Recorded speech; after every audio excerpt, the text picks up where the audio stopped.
Espero que se encuentren muy bien. Muchísimas gracias por la espera.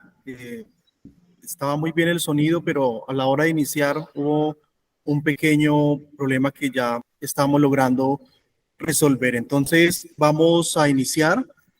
Quiero recordar que este evento hace parte de la Universidad de Ibagué, en Ibagué, Colombia, dentro del grupo de investigación Rastro Urbano, que es un grupo que hace investigación sobre arte, sobre territorio, sobre cultura.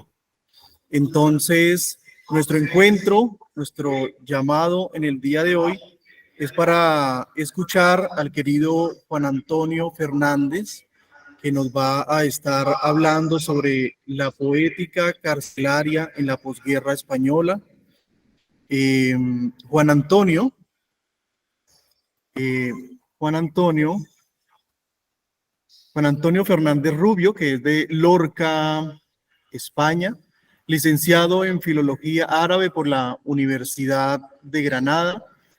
Tiene una estancia predoctoral en la Universidad de Ain Shams, en el Cairo, Egipto. Es doctor en literatura y doctorando en historia. Habla árabe, turco, inglés. Es miembro del Grupo de Investigación Didáctica de la Lengua y Educación Literaria de la Universidad de Murcia. Colabora con el Departamento de Educación de la Universidad de Almería. Es profesor invitado en Transylvania University, Asbury University de Kentucky, Estados Unidos, así como en University of Toronto, Canadá. Es coordinador de unas jornadas y 2 congresos internacionales, así como presidente de unas jornadas nacionales también. Ha impartido numerosas conferencias y publicado 36 artículos, 6 libros, 7 capítulos de libro, y es coordinador de 2 obras colectivas. Ha recibido el premio literario El Meteorito del diario La Opinión de Murcia y es articulista en La Verdad y la Opinión. Entonces, Juan Antonio, qué grato para nosotros contar contigo en este momento, así estemos alejados por unos cuantos kilómetros. Pero me alegra poder estar acá contigo, compartir, escucharte y sobre todo seguir aprendiendo, ¿vale? Entonces, bienvenido y tienes la palabra. Muchísimas gracias, Daniel. El placer es mutuo. En primer lugar, quiero dar las gracias a todos los asistentes, tanto de aquel lado del Atlántico como de este, a través de esta red global que es Internet. Quiero dar en concreto las gracias al profesor Julio Eduardo Mazorco Salas por la invitación y por la organización de este evento. A ti, Daniel Mauricio Montoya Álvarez, que desde aquí aprovecho para reivindicarte como poeta en lengua española. He estado ojeando bastantes cositas tuyas por internet y eres un gran maestro de la lírica. Si me lo permites, haré alguna crítica y alguna reseña de tu obra por aquí, por España. Y también es de justicia dar las gracias a James Leonardo Giraldo Castro, joven investigador de la Universidad de Ibagué, por todo el trabajo con las tecnologías de la información y la comunicación que hace posible que España y Colombia estén ahora mismo conectados para escuchar al profesor Daniel declamando la poesía carcelaria que he seleccionado y para que puedan ustedes escuchar mis palabras y, como bien ha dicho el profesor Daniel, pues crear una escuela interactiva entre todos. Así que gracias a todos y vamos a comenzar. Si me lo permiten, voy a proyectarles un PowerPoint que sirva como apoyo a mi disertación. ¿Están viendo ahora mismo el PowerPoint? Sí, señor, lo podemos ver. Sí. Perfecto. Bueno. No estamos viendo todavía el PowerPoint, pero vemos que estás compartiendo pantalla. Ya creo que puedes ir al PowerPoint. Perfecto. ¿Se visualiza ya el PowerPoint? No. ¿No? Un momentito. Vamos a ver. Vale.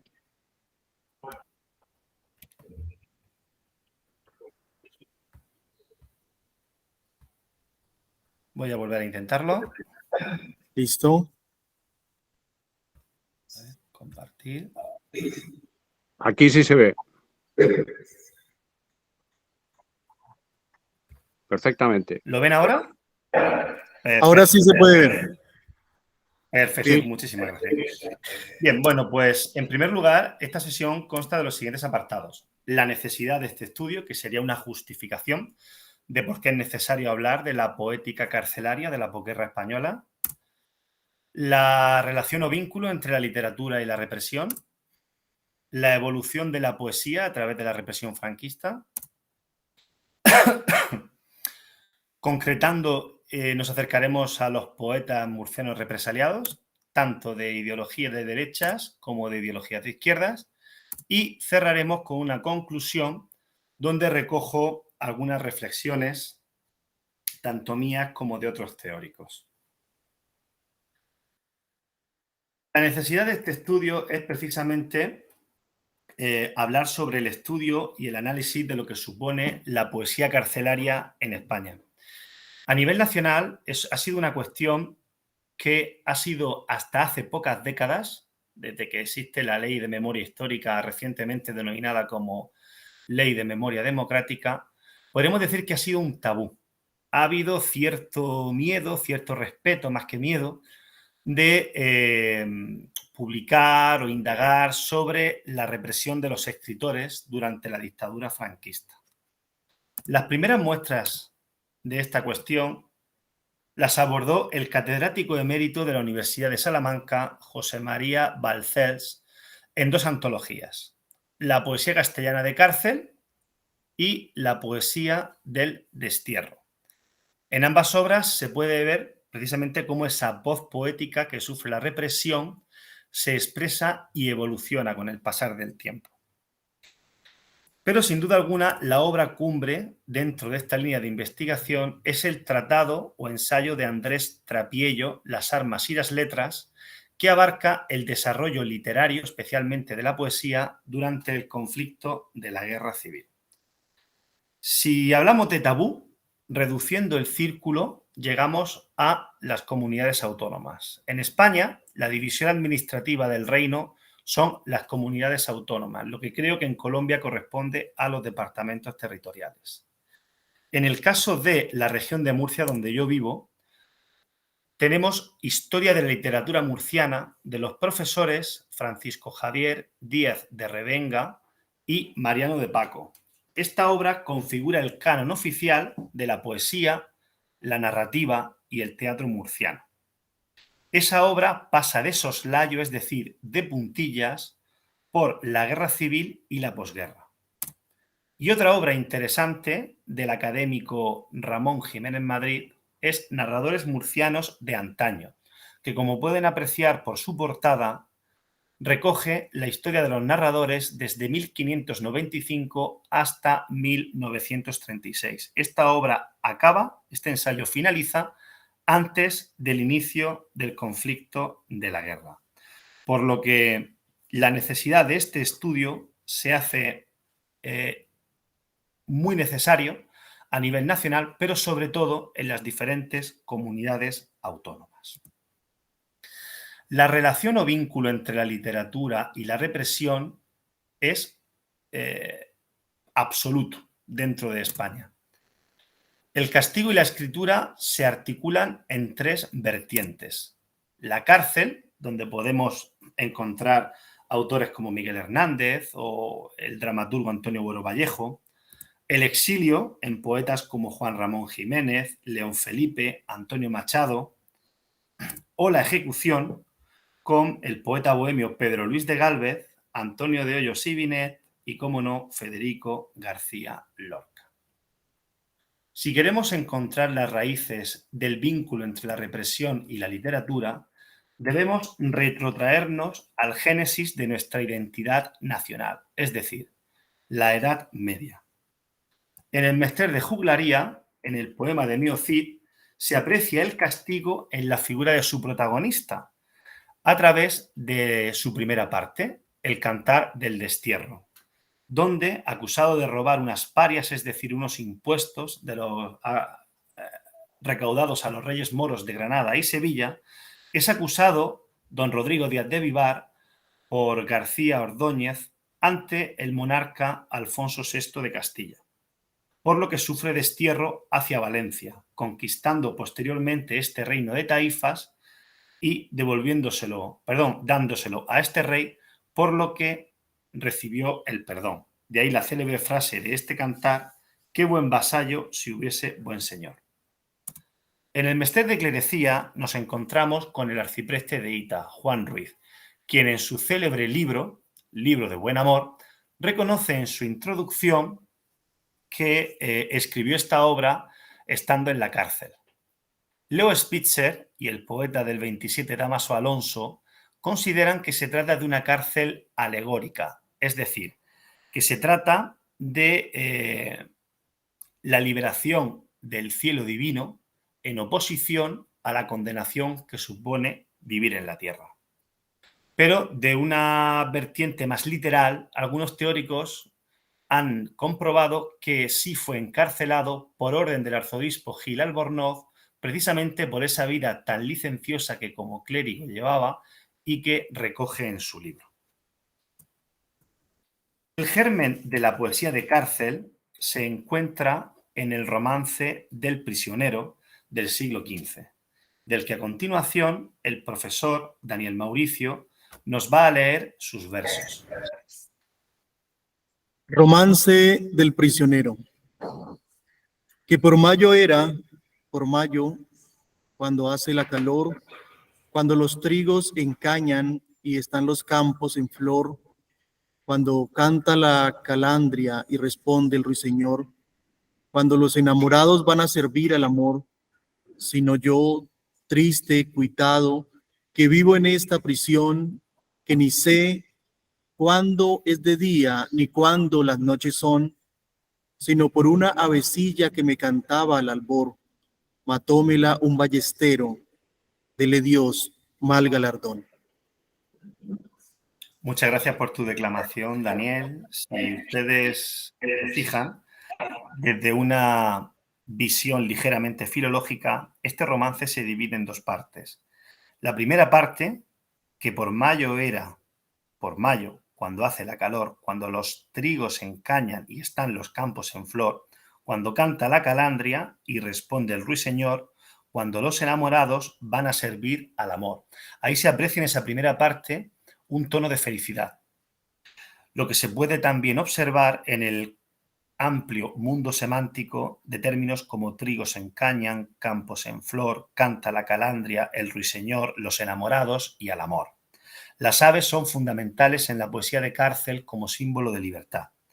Y el siguiente verso es la transición hacia un tono de tristeza y melancolía marcado por ese sino, por ese poder del conector adversativo. Sino yo, triste, cuitado, que vivo en esta prisión, que ni sé cuándo es de día ni cuándo las noches son, sino por una avecilla que me cantaba el albor, matómela un ballestero, dele Dios mal galardón. Triste, cuitado, prisión, noches, el albor, un ballestero, mal galardón. Un mar semántico de penalidad. Prosiguiendo con la historia de la literatura española, nos encontramos en los siglos de oro, en los siglos XVI y XVII, donde los poetas de cárcel más representativos fueron Fray Luis de León y Francisco de Quevedo y Villegas. El primero fue encarcelado por traducir sin licencia el Cantar de los Cantares del Antiguo Testamento y también por defender el texto hebreo frente a los escolapios. Mientras que Francisco de Quevedo, de naturaleza rebelde, se enfrentó en numerosas ocasiones contra el monarca Felipe IV de Habsburgo, especialmente enfrentándose contra su valido, el conde duque de Olivares, denunciando en su poesía la decadencia moral, espiritual e incluso material del Imperio español, lo que se refleja sobre todo en su título Sacra, Católica, Cesárea y Real Majestad. A continuación, de nuevo, el profesor Daniel Mauricio va a deleitarnos con A la salida de la cárcel de Fray Luis de León y Respirando en la paz de estos desiertos, de Francisco de Quevedo. A la salida de la cárcel. Aquí la envidia y la mentira me tuvieron encerrado. Dichoso el humilde estado del sabio que se retira de aqueste mundo malvado y con pobre mesa y casa en el campo deleitoso, con solo Dios se compasa y a solas su vida pasa, ni envidiado ni envidioso. Y el segundo poema de Francisco de Quevedo. Retirado en la paz de estos desiertos, con poco pero doctos libros juntos, vivo en conversación con los difuntos y escucho con mis ojos a los muertos, sino siempre entendidos, siempre abiertos, o enmiendan o fecundan mis asuntos, y en músicos callados contrapuntos, al sueño de la vida hablan despiertos. Las grandes almas de la muerte ausenta, de injurias de los años vengadora, libra, oh gran don Josef, docta la imprenta. En fuga irrevocable huye la hora, pero aquella el mejor cálculo cuenta, que en la lección y estudio nos mejora. Muy bien, hermoso soneto. Ya en la edad contemporánea, en el siglo XVIII, nos encontramos con el afrancesamiento del imperio y con el predominio de la razón sobre las emociones y los sentimientos, lo que también supuso un conflicto intelectual entre el sector intelectual conservador de España en contra de los ilustrados. Pero esta divergencia de opiniones se hizo más factible en el siglo XIX, cuando los liberales partidarios de Isabel II y los absolutistas partidarios de su tío Carlos María Isidro, en un problema de sucesión dinástica, trajo consigo de nuevo la cárcel y el exilio. Los liberales fueron encarcelados y muchos de ellos, a través de Gibraltar, se exiliaron a Gran Bretaña. Todo esto por intentar, a través de sus obras literarias, alterar el orden tradicional de la vida, la moral y el arte español. Consecuencia de ello fue el fusilamiento de Torrijos, magistralmente plasmado en esta pintura de Antonio Gisbert. Pero sin duda alguna, según el catedrático anteriormente citado de la Universidad de Salamanca, José Luis Balces, el siglo XX es el auténtico siglo de la poesía carcelaria en España.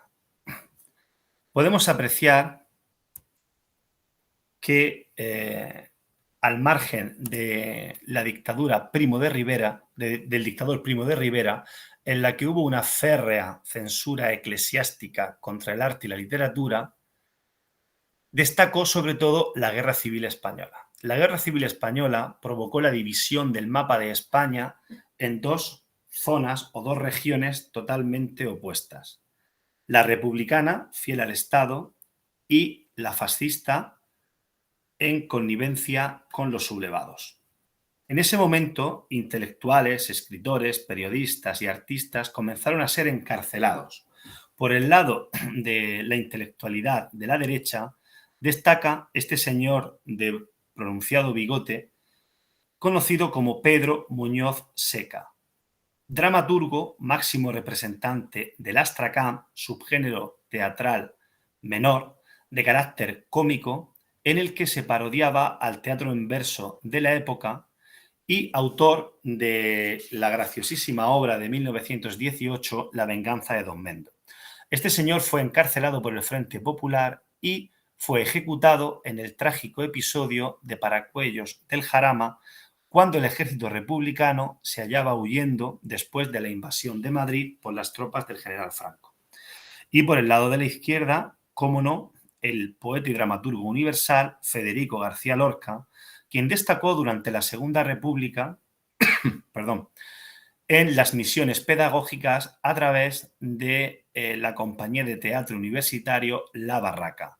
Además, llevó una importante campaña en radio y en prensa en favor de la República, por lo que todos estos factores fueron determinantes para su detención y posterior ejecución, probablemente en Alfacar, un pueblo de Granada. Después de la Guerra Civil, con la dictadura franquista, ocurrió lo mismo con los intelectuales y escritores de derechas, así como los de izquierdas. En la primera fotografía podemos apreciar a Rafael Sánchez Mazas, ideólogo de la Falange, escritor y periodista, cuyos artículos se conservan en cabeceras como el ABC, El Sol, El Pueblo Vasco, y fue el fundador de la revista El Fascio. De camino a Francia, para huir de la guerra, fue detenido en Cataluña en 1937 y en el puerto de Barcelona encarcelado en el transatlántico Uruguay. Debido al avance a Cataluña por parte de las tropas fascistas, los milicianos realizaron en el monte de Montjuïc una ejecución masiva y, aprovechando el disturbio, se hizo el muerto entre varios cuerpos, por lo que por la noche pudo escapar de camino a Francia. Durante la dictadura franquista fue responsable de varios cargos culturales. Entre ellos, ocupó el Ministerio de Cultura desde 1939 a 1945. En cuanto a los escritores de izquierdas, destaca el también universal Miguel Hernández. Fue comisario político del Frente Popular y colaborador en prensa y revistas. Estuvo en los frentes en las campañas culturales, enseñando a leer y a escribir a los milicianos y letrados, y después de la guerra fue encarcelado en diferentes prisiones, falleciendo de tuberculosis en el reformatorio de adultos de Alicante en 1942. De este autor, Daniel Mauricio nos va a leer el poema Mi hijo. A mi hijo. Te has negado a cerrar los ojos, muerto mío, abiertos ante el cielo como dos golondrinas. Su color coronado de junios ya es rocío alejándose a ciertas regiones matutinas. Hoy, que es un día como bajo la tierra, oscuro, como bajo la tierra, lluvioso, despoblado, con la humedad sin sol de mi cuerpo futuro, como bajo la tierra quiero haberte enterrado. Desde que tú eres muerto, no alientan las mañanas al fuego arrebatadas de tus ojos solares. Precipitado octubre contra nuestras ventanas, diste paso al otoño y anocheció los mares. Te has devorado el sol, rival único y hondo, y la remota sombra que te lanzó encendido. Te empuja luz abajo llevándote hasta el fondo, tragándote, y es como si no hubieras nacido. 10 meses en la luz, redondeando el cielo, sol muerto, anochecido, sepultado, eclipsado, sin pasar por el día se marchitó tu pelo, atardeció tu carne con el alba en un lado. El pájaro pregunta por ti, cuerpo al oriente, carne naciente al alba y al júbilo precisa. Niño que solo supo reír tan largamente, que solo ciertas flores mueren con tu sonrisa. Ausente, ausente, ausente como la golondrina, ave estival que esquiva vivir al pie del hielo. Golondrina que a poco de abrir la pluma fina, naufragan las tijeras enemigas del vuelo. Flor que no fue capaz de endurecer los dientes, de llegar al más leve signo de la fiereza. Vida como una hoja de labios incipientes, hoja que se desliza cuando a sonar empieza. Los consejos del mar de nada te han valido. Vengo de dar a un tierno sol una puñalada, de enterrar un pedazo de pan en el olvido, de echar sobre unos ojos un puñado de nada. Verde, rojo, moreno, verde, azul y dorado. Los latentes colores de la vida, los huertos, el centro de las flores a tus pies destinado, de oscuro negros, tristes, de graves blancos yertos. Mujer arrinconada, mira que ya es de día, ay, ojos imponiente por siempre en la alborada, pero en tu vientre, pero en tus ojos, mujer mía, La noche continúa cayendo desolada. Muchísimas gracias. Muy, muy bonito. Al acabar la Guerra Civil, vinieron 40 años de dictadura. Eso marca a todo un ente literario. En marzo de 1939, la victoria de los sublevados trajo consigo la continuación de la represión iniciada en 1936 en los territorios rebeldes, que se extendió a una dimensión nacional, afectando a los poetas, como hemos dicho anteriormente, a través de esas tres ramas que articulan el vínculo entre la represión y la literatura. Vino el exilio de Antonio Machado, de Juan Ramón Jiménez, de León Felipe, quienes cultivaron en sus poemas la patria perdida y la nostalgia. Llegó la cárcel de Miguel Hernández, del poeta Leodoro Puche, quienes denuncian su estancia penitenciaria y, sobre todo, el anhelo de libertad. Y, cómo no, la ejecución, lo que se puede apreciar en el poeta bohemio Pedro Luis de Gálvez, por lo que su voz poética quedó apagada para siempre. La dictadura trajo consigo la división de la poesía española en dos escuelas o movimientos totalmente opuestos, teorizados por el filólogo y poeta del 27, Dámaso Alonso, en su obra Poetas españoles contemporáneos. Este gran intelectual y escritor dividió la poesía española de los años 40 y 50 en poesía arraigada y poesía desarraigada. La poesía arraigada era aquella integrada por los poetas afines al nuevo régimen, por lo que esos poemas reflejaban una visión ordenada y coherente del mundo. Solía ser una poesía de tipo descriptivo acerca del paisaje, una poesía amorosa, sobre todo centrada en la mujer, y eran conocidos como los garcilasistas por publicar en la revista Garcilaso y por tomar los metros canónicos de los siglos de oro como modelo de perfección poética. Por ejemplo, el soneto, el romance, la silva, etc. Mientras que los poetas desarraigados eran totalmente opuestos a estos y rechazaban tajantemente la dictadura del general Franco. Se trata de la poesía elaborada en la cárcel y en el exilio por aquellos que tuvieron que abandonar España o que fueron privados de libertad, por lo que sus poemas reflejan un mundo en eterno conflicto, en caos, por tanto, en desorden.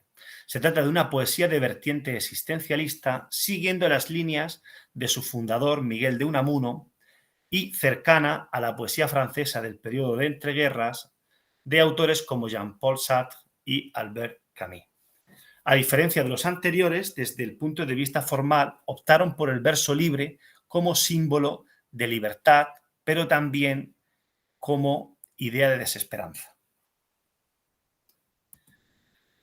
La poesía en los años 50 fue evolucionando por parte de la poesía desarraigada hacia el realismo social, liderado por los poetas Blas de Otero y Gabriel Celaya, finalizando la poesía del franquismo en los años 70 con la Escuela de los Novísimos.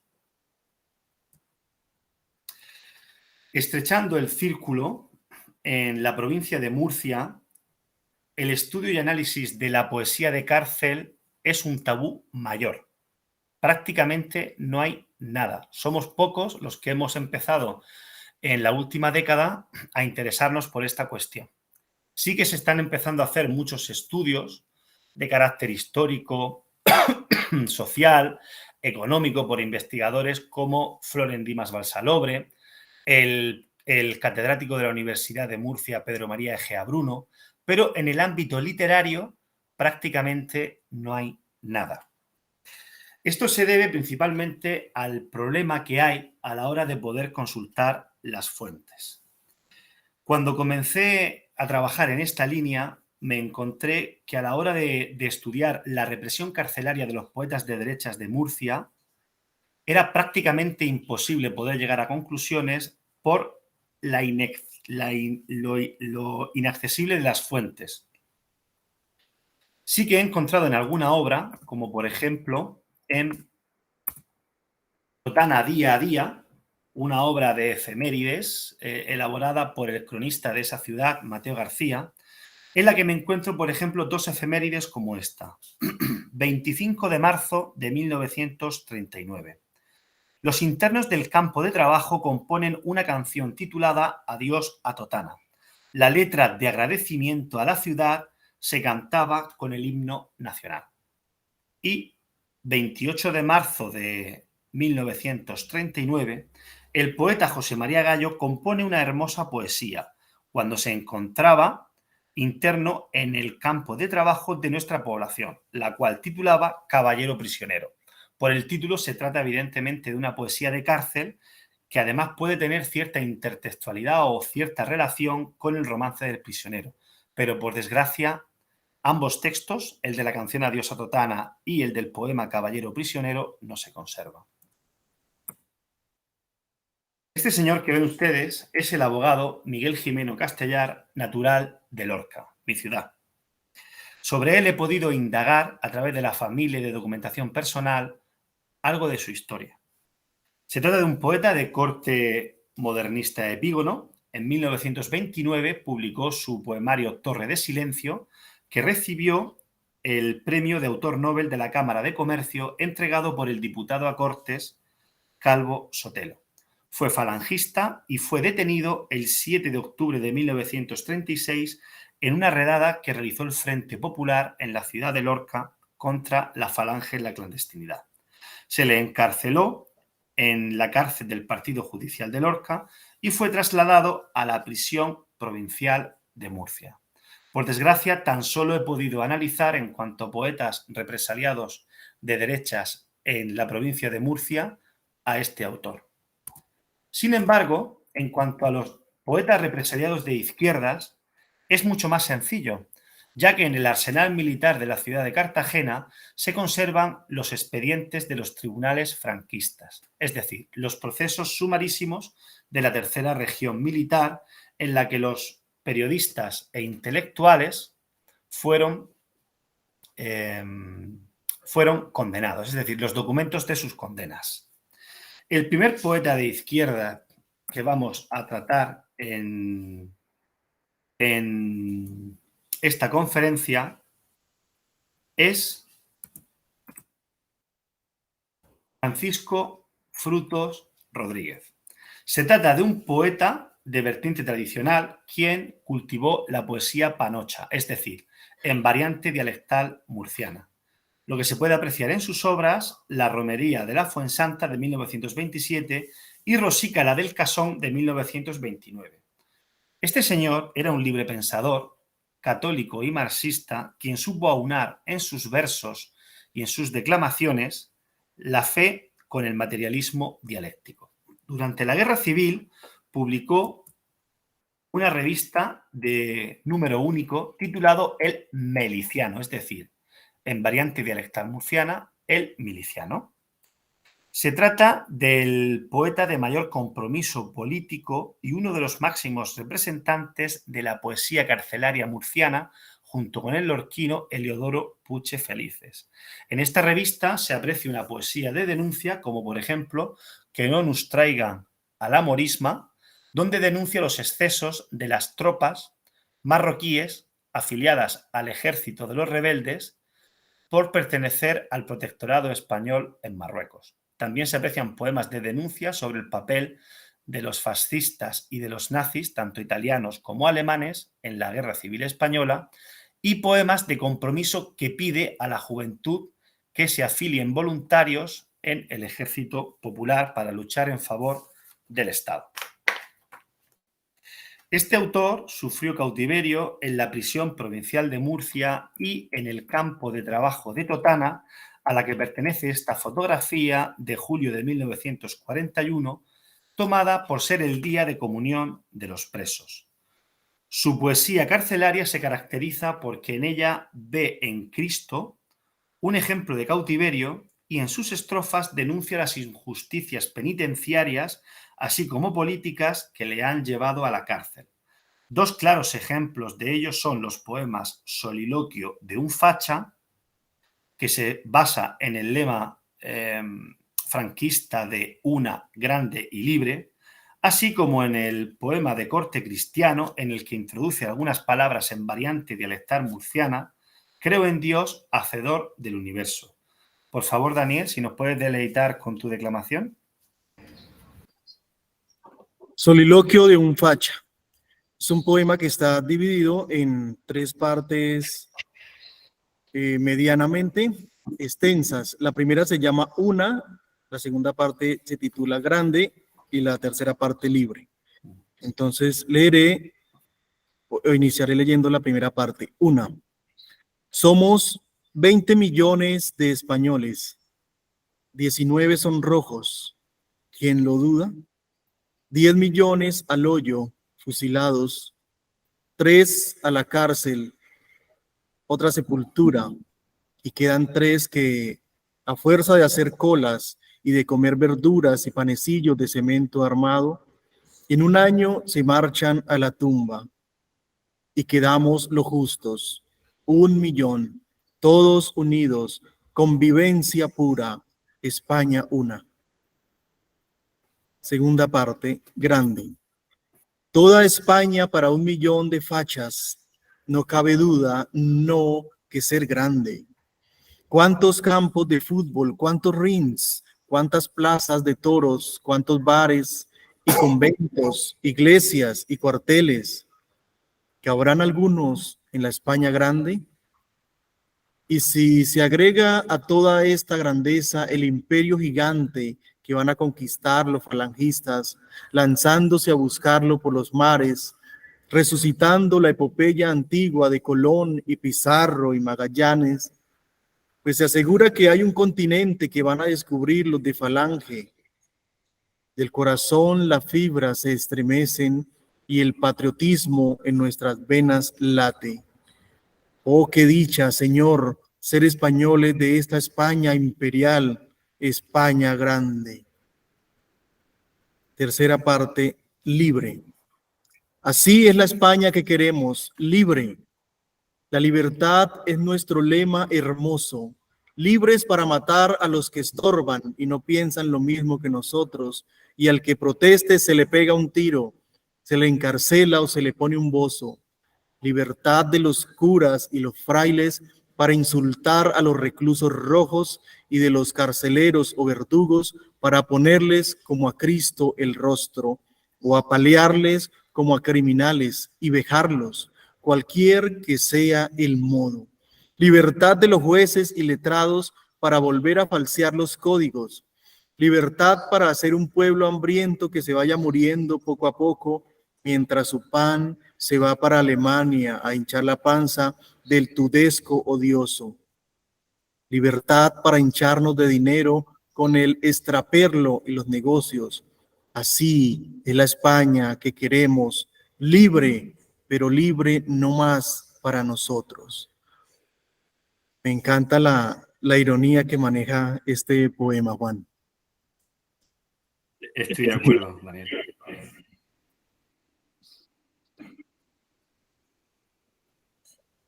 Discúlpame, ¿te puedo hacer una pregunta, Juan? Sobre el poema, Sí, sobre claro. la palabra extraperlo. Sí. ¿En qué contexto está? Contrabando. Cuando habla del extraperlo y los negocios. El contrabando. Ah, ok.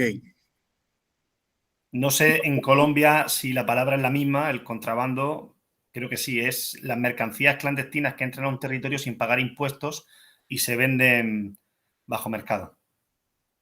Ok. La palabra contrabando sí, Fue, extraperlo no, acá no es muy común en Colombia. Era como se denominaba en España el contrabando en la posguerra, era algo muy común en los pueblos, sobre todo en la costa. Perfecto.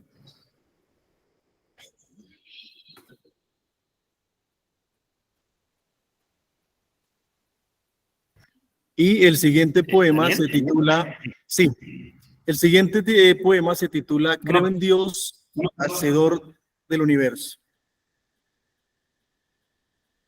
Creo en Dios, hacedor del universo y de los campos que nos dan el trigo. Creo en una providencia bienhechora de quien desconocemos los designios. Creo en el poder de la razón humana, obra de Dios también, rayo divino que alumbra los misterios que rodean el mundo en que vivimos. Y creo que el cura gordo que está hablándonos es un malvado imbécil o es un pillo. Según él, nos trajeron nuestras culpas a este infame recinto. Nuestros crímenes son tan repugnantes que cuando los hicimos, el diablo atizaba en nuestras almas nuestros malos instintos. Si os condena a muerte la justicia, morir como cristianos, hijos míos, pues la justicia humana es también la de Dios, morir tranquilos. Y si tenéis la suerte de extinguir la condena en un presidio, no os queda más recurso que abrazaros por siempre al crucifijo, porque os olvidarán vuestras esposas y también vuestro hijo. Y cuando pase el tiempo, vuestros seres queridos ya no tendrán de vuestro triste nombre ni el recuerdo más mínimo. Seréis entre los muros de la cárcel como unos muertos vivos. Me senté a meditar en el petate sobre aquellas palabras. La justicia divina es también el modelo de la humana. En España se alzaron los traidores. Ellos contra la patria les ganaron la guerra 2 naciones. Qué bochorno, Señor, si tuvian cara, pero si hubieran gano los que debía y la razón llevaban, el cura gordo no estaría ahora mismo diciendo esas palabras. Estaría en una cerda de castigo y la justicia humana, que también es divina, hubiera sido otra para este cura y para todos los de su casta. Luego es que en su concepto la justicia es cuestión de metralla y a él se le trujeron los aviones que vinieron de Italia. Yo que siempre creía que la justicia era una de las cosas que no cambian, lo que hace ser un pobre analfabeto, lo que hace la ignorancia. Muy bien. El siguiente poeta que nos ocupa es importantísimo para mí. Eliodoro Puche Felices, nacido en Lorca, mi ciudad, y es el sujeto de mi tesis doctoral. Este autor, a diferencia de Francisco Frutos, cultivó una poesía culta. Estuvo en Madrid entre 1908 y 1928, cultivando la bohemia y las vanguardias. De ahí el fruto de 3 poemarios y una extensa presencia en la prensa con poemas, cuentos y traducciones de Verlaine. Su militancia y su papel político en la Segunda República en la ciudad de Lorca fue bastante amplio, sobre todo como concejal del Partido Radical Socialista de Alejandro Lerroux, lo que le costó un periplo carcelario bastante interesante, ya que fue encarcelado en la cárcel del Partido Judicial de Lorca.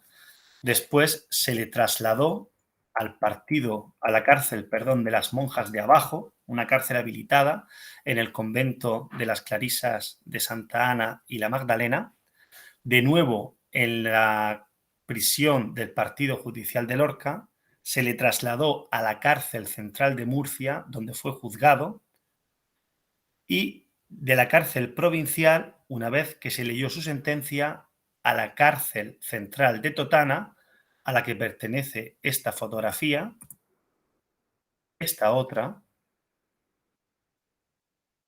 esta, ya que sufrió redención por trabajo, ejerciendo como escribiente en las oficinas, es decir, como oficinista, y también en la orquesta de los presos por su grave voz haciendo de bajo. Después se le trasladó a la cárcel del Partido Judicial nuevamente de Lorca, donde cumplió su condena. En 1945, cuando se estaba reorganizando en la provincia de Murcia una célula clandestina del Partido Comunista, Al estar fichado, es decir, al tener una ficha policial abierta, fue de nuevo encarcelado en la prisión provincial, en la que llegaría tiempo después a denunciar torturas. Toda su experiencia penitenciaria se recoge en su poesía de cárcel, que da lugar a libros como Carceleras, romances, ficción poética del marinero de amor, elegías y Las alas en el aire. Esas obras yo defiendo en mi tesis doctoral que le convierten en el poeta de cárcel más importante de la literatura española, por lo que debería de entrar en el canon de las letras nacionales. A continuación, Daniel nos va a deleitar con Petición a un compañero, 17 de octubre de 1939, de Viaje y compañero y A mi hermana Estrella. Antes de la lectura del profesor Daniel, permítanme que les contextualice. Petición a un compañero es la denuncia a las ejecuciones que se hacían sacando a los presos de la cárcel y llevándolos hasta el cementerio de Espinardo. 17 de octubre de 1939 es la fecha de la ejecución del alcalde Francisco Chueco Reinaldos, último alcalde republicano de Lorca, compañero político de Diodoro Puche y compañero de cárcel, del que describe en ese romance cómo lo sacaron de esa penitenciaría para ejecutarlo. De Viaje y compañero es su impresión en su traslado a la cárcel central de Totana. Y A mi hermana Estrella es una denuncia sobre el aislamiento, sobre la ausencia de libertad, ya que la cárcel del Partido Judicial de Lorca estaba en la acera de enfrente de tu casa. Por favor, Daniel, cuando lo desees. Ok. Petición a un compañero. Devuélvele, compañero, a mi novia su retrato que llevé en el corazón siempre como un relicario. Me van a dar 4 tiros con el alba en Espinardo. No quiero que al fusilarme lo acribillen a balazos. Siguiente poema, 17 de octubre de 1939. Te fuiste esta madrugada para siempre, compañero.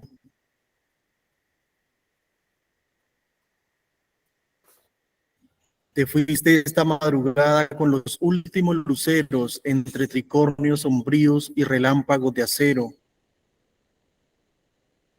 Marchabaliente seno, de amargura no tuviste cirineo. Lamentos desgarradores de las mujeres del pueblo te fueron acompañando hasta el mismo cementerio.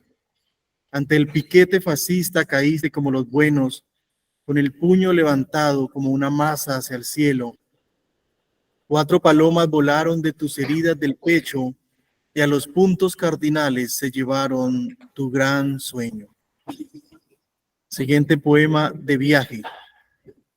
Otra vez en el camino con destino hacia la ciudad del sol, un coche destartalado. A mi lado hablan de abastos, del pan que ahora brilla por su ausencia, de John Bull y del tío Sand, de guerra, de delincuencia. Uno, con estropearlo vamos siempre de cabeza.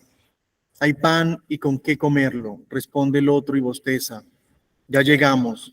La ciudad sucia y sombría es la misma que dejamos sin pena y sin alegría, otra mañana sin sol y también en compañía de tricornios de charol. Y de último, el poema Compañero.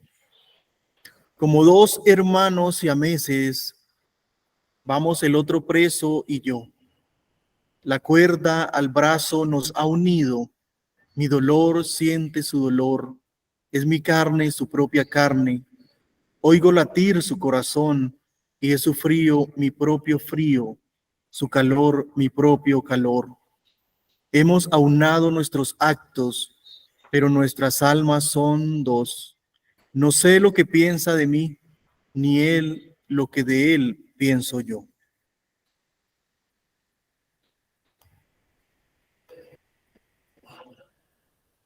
Daniel, hay un poema más que es A mi hermana Estrella.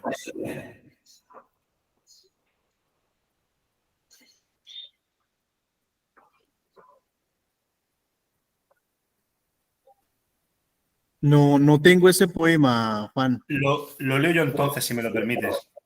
Vale. A mi hermana Estrella. Qué cerca de la cárcel está mi casa. Si no existieran muros, te vería, hermana.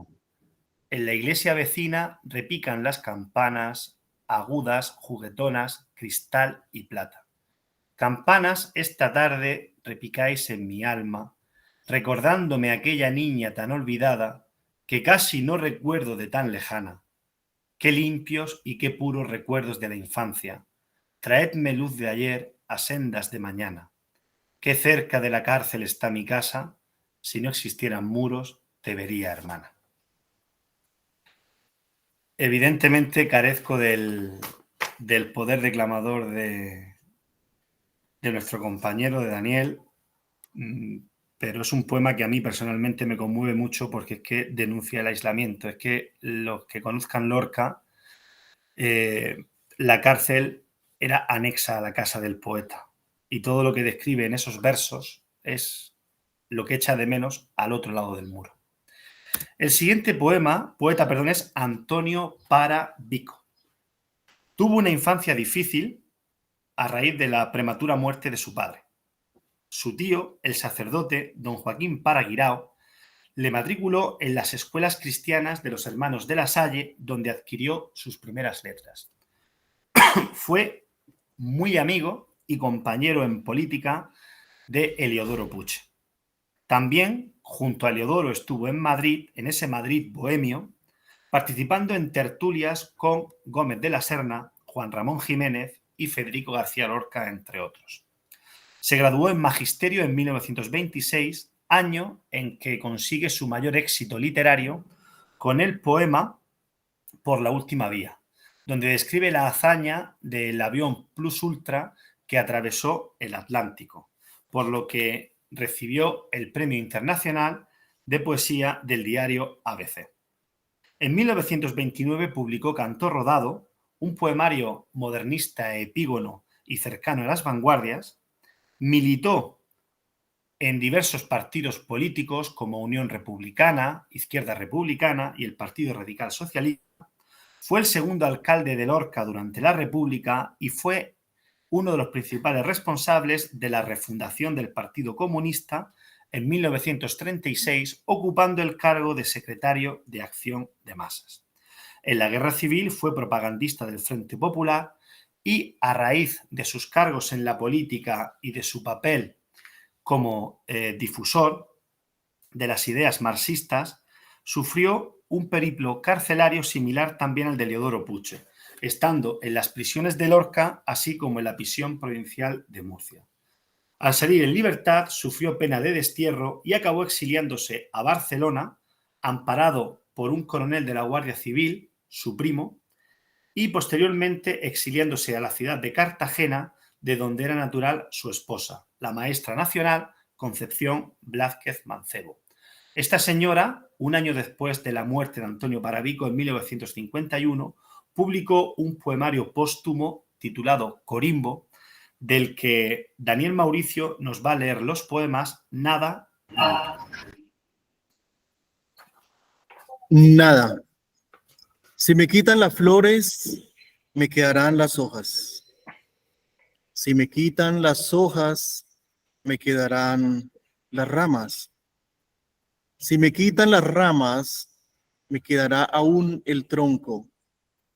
Si me quitan el tronco, me quedará la nada, lo que estaba en las hojas, lo que estaba en las flores, lo que estaba en el tronco, lo que estaba en las ramas. Luto. Por si fuera mi alma la sombra de mi cuerpo, para mirarme el luto de todos los engaños, todas las esperanzas, todas las ilusiones que murieron, me he mirado en mi sombra como si fuera un tenebroso espejo.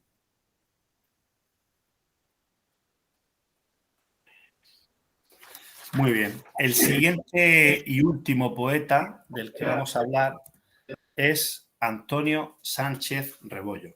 Se trata de un poeta precoz, pues comenzó a escribir poesía siendo un niño, al igual que Antonio Parabico.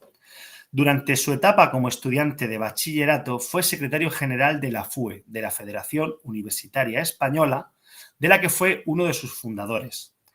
Participó en la expropiación de algunos inmuebles con la finalidad de rehabilitarlos como guarderías y colegios. Organizó en la ciudad de Lorca las Juventudes Libertarias de la CNT.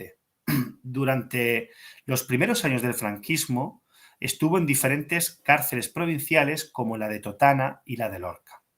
Sin embargo, al salir en libertad, se casó con Pepita Ballester, hija de don José Ballester, director del diario católico La Verdad, por lo que, sirviéndose de su suegro, se insertó en la sociedad franquista, llegando a ocupar un puesto de administrativo en la Diputación Provincial.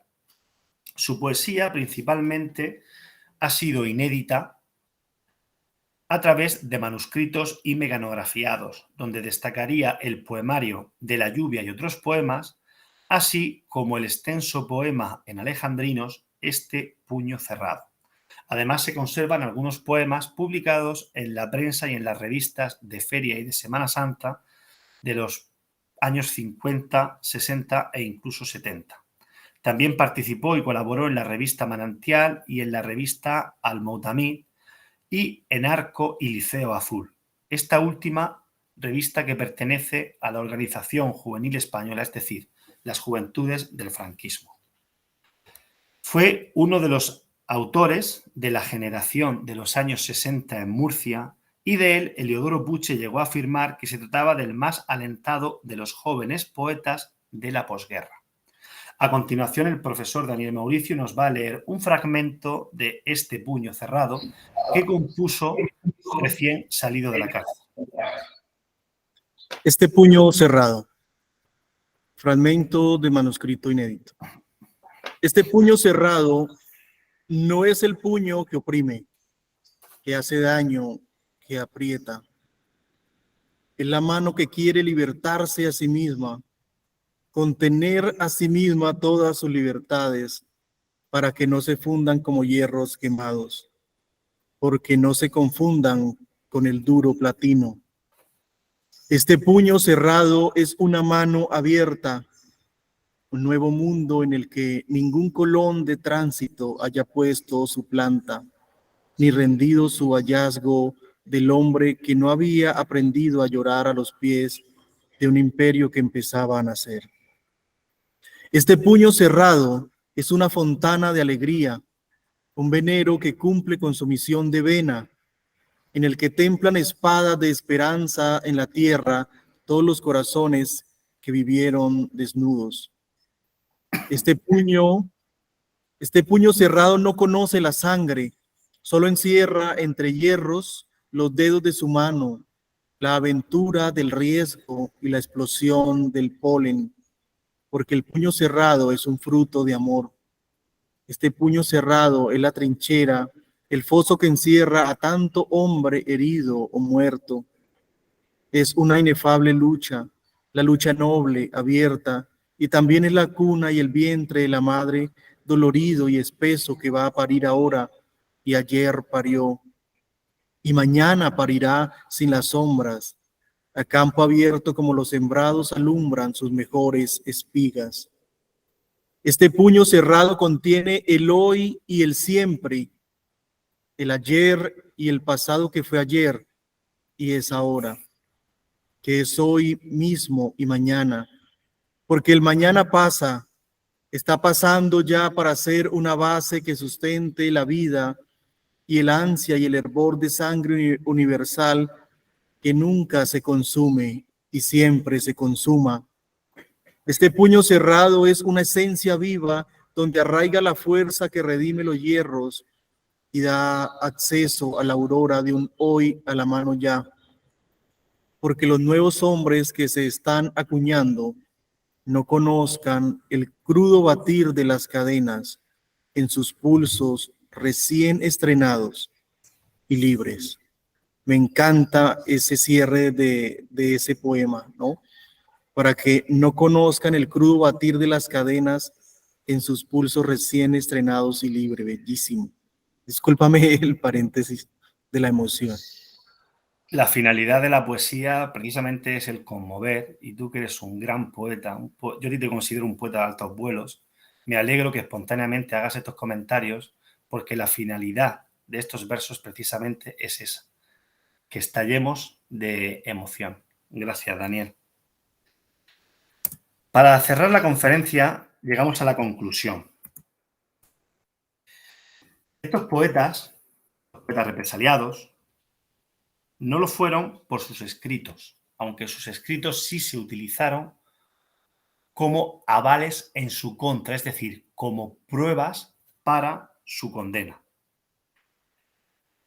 Estos poetas fueron encarcelados por su participación política y sindical en su legítima defensa contra el Estado, en favor del Estado republicano.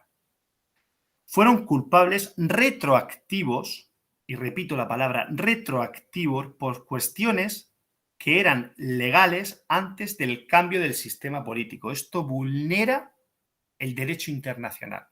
Usted no puede ser condenado por algo que en su momento es legal y que si después cambia la ley, pues a partir de ese momento se le juzga con el nuevo Código Civil o con el nuevo Código Penal, pero nunca con un carácter retroactivo. Y la finalidad de esta conferencia es, sin duda alguna, rescatar la poesía de cárcel y, por extensión, también del exilio, por ser un testimonio de represión que padecieron en primera persona y ser, además, un testimonio de la sufrida por los compañeros de cautiverio de estos poetas que se reflejan también en estos versos, como el caso del alcalde Chuecos en el poema de Heliodoro Puig. Por tanto, considero que estos poemas pueden ser tomados como fuentes historiográficas de carácter secundario y deben de ser de libre adquisición y disposición en fundaciones, bibliotecas y archivos para investigadores y curiosos que quieran conocer el padecimiento de los artistas y de los literatos de antaño.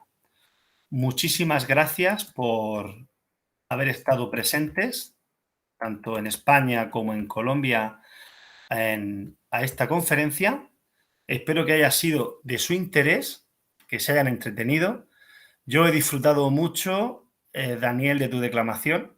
Yo no me canso de escucharte, no me canso de leerte por internet y reitero las gracias al profesor Julio Eduardo, a ti, Daniel, a Leonardo por todo lo que se ha movido, todo lo que ha corrido, todo lo que ha hecho para que podamos estar conectados España y Colombia en esta sesión. Y gracias sobre todo también a ustedes, al público asistente, por escuchar nuestras palabras, las de Daniel y las mías. Y nada, simplemente decir que ha sido una tarde muy bonita y si alguien quiere hacer alguna pregunta es el momento. Si hay alguna pregunta, podemos escribirla por el chat o hacerla verbalmente. Acá en el auditorio hay dos preguntas que te transmito. Perfecto. La primera pregunta dice, ¿qué ha sucedido con esa poesía crítica en España en la actualidad? ¿Te refieres a la poesía de cárcel en la actualidad? Poesía crítica, es decir, me imagino que va hacia si la poesía actual en España sigue siendo una poesía crítica pues, hacia los sistemas, hacia los gobiernos, hacia todas las cosas que suceden.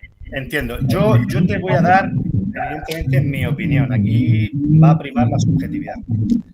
En España actualmente se hace muy buena poesía, pero es una poesía más de carácter descriptivo, es una poesía donde priman mucho las emociones, pero no es una poesía protesta, es decir, no es una poesía donde se denuncien determinados estragos. España es un país que en los últimos años se ha desvelado bastantes conflictos, España es un país muy complicado.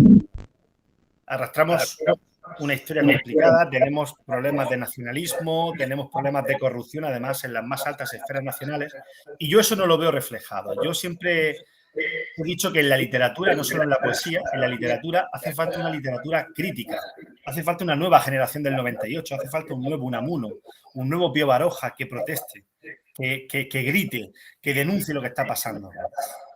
Personalmente creo que en la actualidad no se hace una poesía crítica hacia los políticos, hacia la banca y hacia los excesos del poder. Ok. Vale, Juan Antonio. Otra pregunta es, algunos, por ejemplo, de estos poemas que hemos leído hoy nos dicen, acá en Colombia los conocemos por Joan Manuel Serrat, que los ha musicalizado, ¿sí? Por supuesto. Y digamos que se conocen algunos de ellos. La pregunta específica es si conoces algunos otros casos de poemas musicalizados o que se hayan llevado a otro medio y que digamos que se puedan también conocer. Sí. En el periodo denominado como la transición, es decir, cuando muere el general Franco en octubre, el 20 de octubre de 1975, hasta 1982, que el Partido Socialista gana las elecciones, se denomina como la transición. Ahí hubo poetas y músicos, cantautores, como por ejemplo Pablo Ibáñez. Pablo Ibáñez, los interesados de allí de Colombia que quieran conocer la poesía y las canciones de Pablo Ibáñez en YouTube, con poner Pablo Ibáñez tenéis un amplio abanico de versiones musicales. Sobre todo Pablo Ibáñez musicó poemas medievales. Hay también, dentro de la poesía protesta o de la poesía elaborada durante la Guerra Civil y el exilio, hay un concierto donde el poeta Rafael Alberti declama su propia poesía, a galopar hasta enterrarlos en el mar, que es un poema en contra de los fascistas italianos, y sale ahí con el cantautor. También creo que Pablo Milanés, un cantautor, creo que es cubano, también tiene poemas de Miguel Hernández, tiene poemas de García Lorca, e incluso en Estados Unidos Leonard Cohen ha hecho en el ámbito podemos decir, del cantautor rockero, ha hecho también temas de poetas españoles como García Lorca. Sí que hay un número amplio de músicos que en España se han preocupado. Por ejemplo, de Antonio Machado hizo Joan Manuel Serrat del poema Cantares, y posteriormente Miguel Ríos hizo una versión que a mí, por ejemplo, me gusta más. Sí. Muy cierto. Vale, Antonio. Sí. Gracias. Creo que Fito... Sí, Fito que... ¿Sabéis lo que Fito iba a entrar? Creo que quiere agregar algo. Te escucho. No, solamente, bueno, una precisión. Es Paco Ibáñez, no Pablo Ibáñez. Perdón, es verdad. Perdón. Gracias. Sí, yo quería preguntar, dado que, bueno, yo soy originario de Castilla, aquello fue, desde el principio fue, concretamente en mi pueblo, en Toledo, fue zona nacional, pero ahora vivo en Almería y esto era zona republicana, igual que Murcia, Cartagena, fueron lugares muy importantes en lo que fue el inicio de la guerra, las elecciones de febrero y demás. Aquí en Almería hubo una represión terrible, que conocerás, porque había campos de concentración, en Níjar concretamente, había un agujero de una mina de yeso, de cal prácticamente, donde se arrojaban los cuerpos para hacerlos desaparecer y demás. Creo que tú has hecho algo sobre Almería, sobre poesía en Almería, y habrás oído hablar de Agustín Gómez Arcos. Sí, pero no lo he trabajado. Ajá. Bueno, él tuvo que marcharse a Francia, aprendió francés y llegó a tener la Legión de Honor del gobierno francés, y sus obras, ya después de muerto el dictador, se consiguieron traducir a español y publicar en España, ¿no? Y eso vino ocurriendo durante toda la dictadura. Has mencionado algo, pero aquí empezamos a leer esa poesía gracias a una editorial en París que editaba estos autores españoles. Vamos, hablo de García Lorca, sin ir más lejos, y todos ellos que aquí fueron silenciados y ignorados, ¿no? Durante todos esos años, ¿no? Sí. Nos llegaban los libros poco menos que de contrabando de París, ¿no? Y también de México.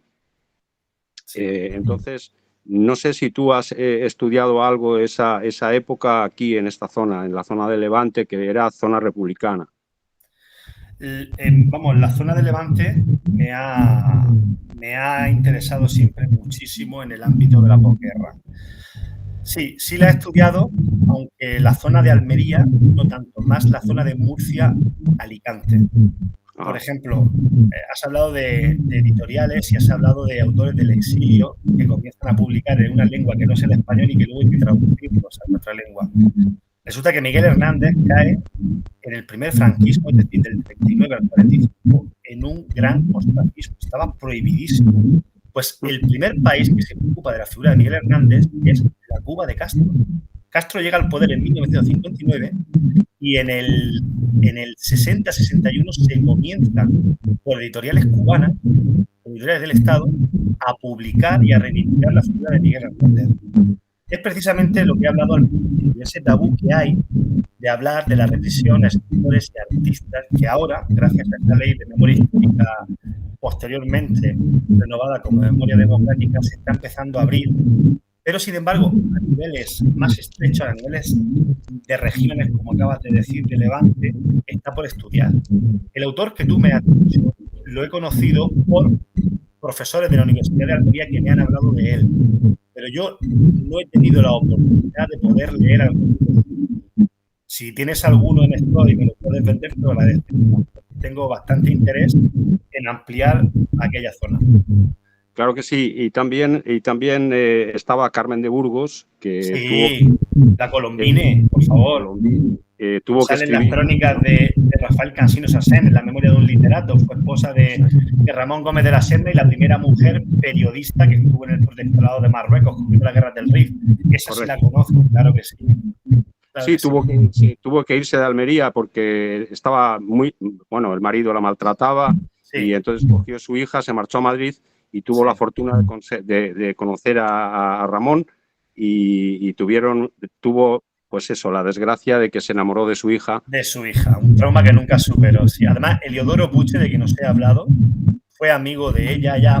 Eliodoro Puche visitó su salón literario varias veces y tiene algunos poemas dedicados a ella. Y es un personaje muy interesante, Carmen de Burgos. Muy interesante, muy interesante.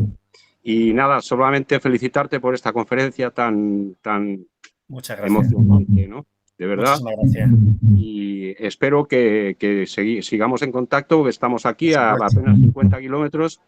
Y que puedas venir por aquí y quizás tenemos un club de lectura bastante activo. Sí. Y me gustaría, no sé, esta conferencia o parte de ella pudieras hacerla aquí. No, parte de ella no entera, la haremos allí, no te preocupes. Ok. Felicidades. Felicidades también a los organizadores por esta iniciativa tan bonita. Gracias. Vale. Entonces te reiteramos nuestro agradecimiento. De verdad que bueno aprender contigo y pues quedan las puertas abiertas. Ojalá esta no sea la única vez, sino que sea el inicio de muchos otros encuentros y eventos que podamos realizar contigo. Muchísimas gracias para ti, muchísimas gracias para todas las personas que nos acompañaron. Y nuevamente, pues, muchas disculpas por los tropiezos que tuvimos al inicio, ¿vale? Entonces, que estén muy bien todos y todas. Un abrazo para todos.